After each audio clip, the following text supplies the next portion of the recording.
পেঁয়াজ আর ক্যাপসিকামটা একটু ভেজে নিয়েছিলাম, টমেটো কুচিয়ে রেখেছিলাম দিয়ে দিলাম, কাঁচা লঙ্কা দিলাম, আর পনিরটা গ্রেট করে রেখেছিলাম পুর দেওয়ার জন্য, পনিরটা দিয়ে দিলাম একসঙ্গে, একটু নুন দিলাম, মিক্স হাফ দিলাম, আর চিলি ফ্লেক্স দিলাম, মরিচ গুঁড়ো দিলাম, একটু চাট মশলা দিলাম, খেতে ভালো লাগে।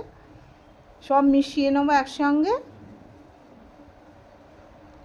ওপর থেকে একটু মেয়োনিজ দিয়ে দিলাম, দিয়ে ভালো করে মিশিয়ে নেবো। এবার পনিরের সঙ্গে ভালো করে মিশিয়ে নিলাম। এবার পাউরুটিগুলোকে আপনি যেরকম পাউরুটি নিতে পারেন, পাশগুলো কেটে নিয়েছি, নিয়ে এবার পনিরের এটা মাখিয়ে দিলাম। একটা পিঠে পনিরের সসটা দিলাম, আর একটা পিঠে পনিরটাকে ভালো করে, আর একটা পিঠে মেয়োনিজ মাখিয়ে দিলাম, দিয়ে এবার ভালো করে চাপা দিয়ে দেব।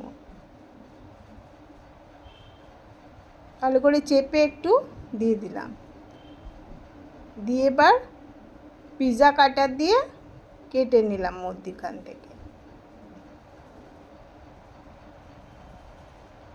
দুটো ভাগ করে নিয়ে নিলাম, নিয়ে এবার প্লেটিং করে নেব। পরেরটাও ঠিক ওইভাবেই কেটে প্লেটিং করে নেব।